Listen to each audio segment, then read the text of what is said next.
I'm Aubrey Meyerowitz. I am on the board of the Meyerowitz Foundation, and I happen to have Parkinson's disease. You know, Parkinson's doesn't present itself until years after it actually starts, because the dopamine in the brain disappears, and it takes a number of years for that to happen. So when you are diagnosed, you've probably had the illness for anything 10, 15, 8 years before that. In 2002, end of 2001, that's when certain symptoms started, and I diagnosed myself as having the illness. And when I went to my family practitioner, he thought I was crazy, so he sent me to, he said I didn't have Parkinson's. He said, but go and see a neurologist. I don't know if he sent me to a neurologist because he thought I was crazy, or he thought that maybe I do have Parkinson's. Anyway, that's when it started. That's how I became involved in this. My right leg would drag below the ankle when I walked, as if it didn't want to, as if it wasn't part of my body. And my right finger would carry on jumping on the mouse after I'd finished doing what I wanted to do. And so what happens is that with the release or the escape of dopamine, the signals from the brain to the muscles are delayed. It's like a car trying to run without gas. You know, it gets a lurch and a lurch and a lurch. So there's a delay in that signal process. And that's what I realized, that there was something wrong. In many respects, I've tried to ignore the effects that Parkinson's has. It's been 12 years since I was diagnosed, and I decided at the time that I had Parkinson's and it didn't have me. It affects the sleep patterns, causes insomnia, and before I knew that I had Parkinson's, I would only sleep maybe 3 or 4 hours a night, and now sometimes I can sleep between 2 and 5 hours a night. My usual sleep is about 3 to 5 hours, and that's one thing. The other thing is the ability to eat and drink stuff that I like. I've had to cut down on scotch, big problem, and I've had to cut down on steaks because the protein blocks the flow of the medication. So if I have my usual 12 or 16 ounce steak, I'm no good to man or beast, because it's as if I have no medication. And so if I have a 4 ounce steak, that's okay. So my eating patterns have had to change. What I eat had to change. Exercise is a hugely important when it comes to controlling Parkinson's, and I think those are. Oh, and the other thing is being able to move in tight places, like in an aeroplane, walking in crowds, walking into a restaurant where tables are too close to each other, and it makes it very difficult. It's as if you've come into a block and you cannot move, even though there's space for you to move. So at the airports I use wheelchair assistance. It has its benefits, but yeah, so that's about some of the major things that have changed. You know, driving is an interesting question, because, and I've asked the neurologist this as well, I'm also part of a research program at the NIH in Bethesda.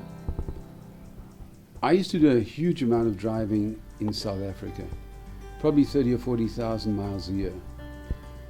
And I'm also a graduate of the South African Motor Racing Drivers School. So driving is really important to me, and the way I drive is even more important.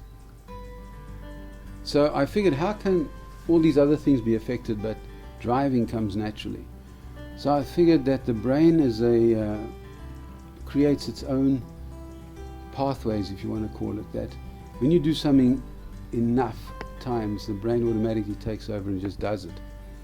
And I asked the neurologists at the NIH about that, and they confirmed that from my past history of driving so much, that's retained in the brain, and when I get behind the wheel, it's absolutely fine. You know, my responses, my reactions are there, and I promise you I'll be the first one to hang up my keys when I know that I've made a mistake. As long as people still have the ability to move when they get out of their house, because you don't see Parkinson's patients walking around. If you think about it, you don't often see somebody shaking like this or walking the street. And that's because I think they reach a stage where it's really a problem to get out of the house, get into a car, get out the car and go walking.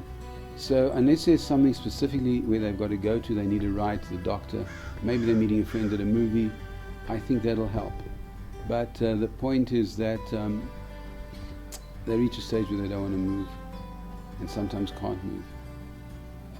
So that's sad. So I hope we'll be able to get some of them out who still can move and want to get out and do something. What I've done is I've bought one of those Nutri-Bullet things that breaks down the food. It fascinates me how lettuce can become liquid. I still haven't figured that one out. So you throw all these vegetables and fruits in there, and it comes out a concoction that looks like it shouldn't be drunk, but it actually tastes quite good. And one is supposed to have continuous eating during the day, stuff that gives you energy, and I find that that works. Also stuff like a lot of the spices, cinnamon, cardamom,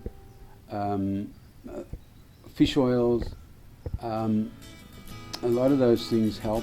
The main thing is to keep the brain working. You know, we go through school and through our younger years being taught how to look after and develop our biceps and our triceps and our waist and our abs and whatever, but nobody says, hey, you know, you've got to look after the brain. There are exercise and the food you can eat for the brain. And that's not pushed and that's not taught.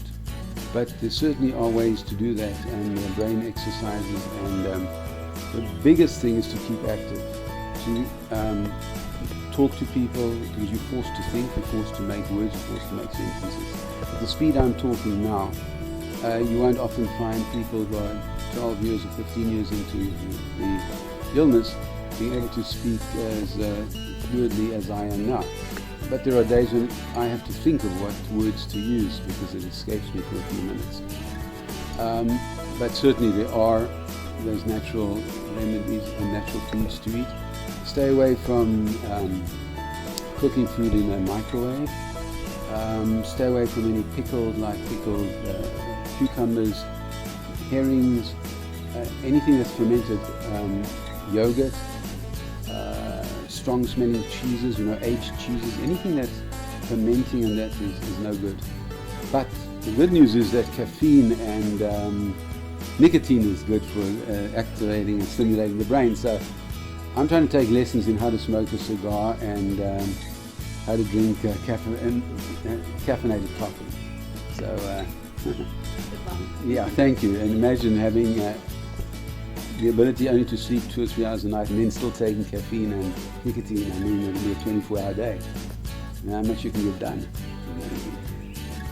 Massage works beautifully, so does acupuncture.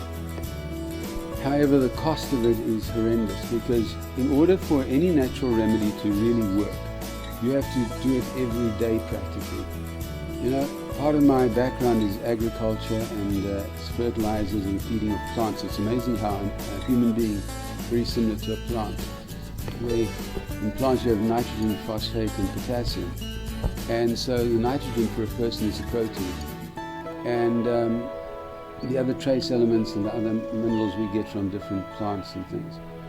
If you go onto a tablet like I'm on, by the way, I take about 12 tablets a day, I think, and that means every 2 hours or so I have to take medication. If I miss it by 20 minutes, I get pushed back by about 2 hours. I'm no good to anybody. So I have an alarm on I have about 6 alarms that go during the day on my cell phone to remind me to take the tablets. Now, when it comes to natural remedies, you've got to take it every single day, because you've got to build up that strength, that resistance within you. You can't suddenly start taking something like fish oil in the morning and think, oh, by the afternoon your brain will be clear and smooth running. It doesn't work like that. So it's good to have the natural remedies, but the medication is incredible. And even when it comes to medication, some tablets that work for me won't work for somebody else. The dosage that works for me won't work for someone else.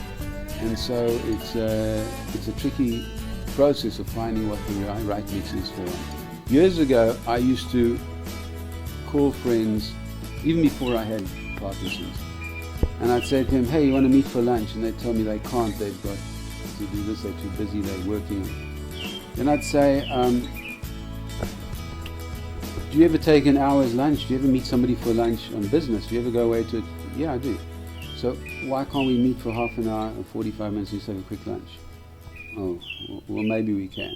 The point I'm making is that we get involved so much in thinking that we've got so much to do and it's got to be done so quickly that we lose track and sight of the fact that we can take time out, whether it's to spend with our kids, our significant other, even take a 45-minute walk ourselves out on the beach or watch a sunrise or a sunset. And then you look at the costs of, so that led me into the question of how come we've always got money when we have to pay a doctor? And how come we always have a credit card or money when we have to get our medication at the pharmacy, no matter what it's for? Yet we've never got money to go away for ourselves on a weekend, or, you know, we never have time to visit people and friends when they're ill. We will always have time to go to the funeral. If you're on medical insurance, you're kind of okay. With the medication that I take, it probably costs me about close to $300 a month for my meds. And there's a new medication that the doctors want me to take now, because my medical insurance doesn't recognize it as a drug yet. It would be $400 a month just for that one tablet, and I take probably 4 different kinds of tablets. So I could be driving a really beautiful sports car for what I'm spending on medication. So those of you out there that don't have to spend money on meds, go spend it on good times. The acupuncture, again, needs to be done at least 3 times a week, preferably every day, because remember, you are working with needles that go in you and connect with or react, or the nerves and the muscles respond to what they're doing. So if you did it every day or even 3 times a week, you're probably looking at about, I don't know, $40 to $50 a session. And you're doing so $150 a week, $600 a month. Then massage, probably another $50 a time. If you do that only once a week, another $200. And you got your medication of $300-400 a month. So $1,000 to $1,200 a month one needs if you want to do all these things. They say that uric acid and kidney stones are the wealthy illness. But I think to be able to afford medication on this is horrible. And that's why the foundation is there, to try to help people who have a shortage or need some bridging or need some help with whatever it is to live through and with this illness. Because there's no cure. It's they can make life a little comfortable, but there's no cure. So that's what the foundation hopes to raise the money for. Not for research, but making life comfortable for those who've got it. We think we're in control of our destiny. When we're 18, 16 years old, we're already planning what we're going to do in our 20s. We're almost going to take over the world. We're going to go to college, we're going to get the fancy job, we're going to get the great big money, and we're going to have an apartment and a sports car and whatever else we want. Then we suddenly hit 31 and we realize, where did the 20s go? And I haven't achieved that yet. And you think, well, by 40 I'm going to do it. By 40 you haven't done it. You've got, maybe if you're lucky, you've got some kids, you've got a house, you've got things. Now, why you need to care about it is because it's one of those illnesses that creep up on you. And you need to be aware of it. There are 1 million people in America that have this, and 60,000 people a year, I think, are being diagnosed with it. So it's one of those things that the more we are coming into contact with chemicals, and maybe there's genetic reasons that we get it. There are three reasons why the doctors think we get Parkinson's. Two I've just mentioned, and the third is using hallucinating drugs. And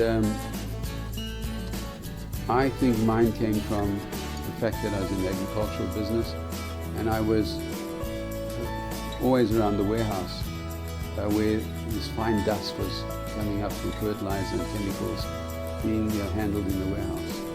So young people should be aware of this and know that it is an illness that, with a tremendous amount of research going on, there is going to be a time in the future where it will be able to be not healed, but certainly controlled more.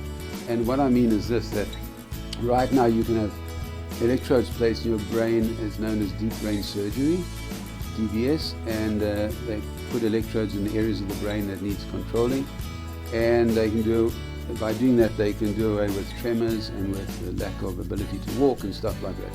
Fantastic. But there's even a newer process that is using a sonar signal, sonar wave going through the skull. There's no surgery. It takes maybe 4 hours to set up the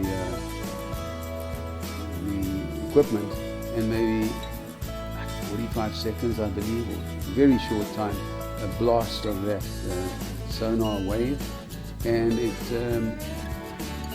gets right to that point of your brain where it cauterizes it, and you can ride your bicycle home and you're okay.